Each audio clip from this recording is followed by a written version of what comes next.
You are using Jupyter Notebook, but did you know there is a more powerful version called JupyterLab? In this video, I will show you how to install and open JupyterLab using Anaconda step by step.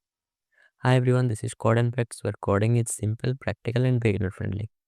So what is JupyterLab? JupyterLab is the next generation interface of Jupyter Notebook. It allows you to open multiple notebooks at once, use terminals and file browser and notebooks together, work more efficiently on data science and AI projects. That's why professionals prefer JupyterLab. Let's talk about how to install JupyterLab in Anaconda. So first of all, open your terminal and just type Anaconda Prompt. And inside the terminal, you have to go to the folder. Here I am in the code folder and just type the command Anaconda install JupyterLab. It will take some time to install JupyterLab. You have to wait. After a while, it asks for proceed yes or no. You have to type Y for yes, and then the installation will come. So for opening the JupyterLab, you have to just type JupyterLab and then press enter. Here I am using Chrome as my default browser, so the page will be open in Chrome. You can see the page has been opened in the Chrome browser. Here is the interface of JupyterLab as well as the Jupyter Notebook. Inside here in the terminal section, you can go to the terminal that I have used in the terminal section.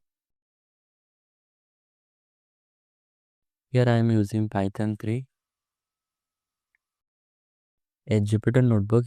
Here you can edit or rename the file or folder name. Here I am created the file name as code.ipynb is the extension, that is IPython notebook. Here I am just typing the Python code, just print CodeNFacts, and when I click on the run button, it has been printed. And if I used print for some calculate the sum, and this is the output. So here we have to do the same work as well as notebook. When I click on the file option, then you have visit some interface like this, and you can edit the file or folder. Here I write another code for sum, calculate and print 1 2 3 plus 6 7 8, and when I run, the output has been. And when I click on the kernel option and then restart kernel and clear, then it will take some time, and the kernel has been cleared. Here you can see the cell app empty, and when I run this, the output will be printed. If I click on the restart kernel and run up to selected cell, then you have to select some cell. So here you can see the output, and if I click on the kernel option and then click restart kernel and run all cells, then all cells are run again.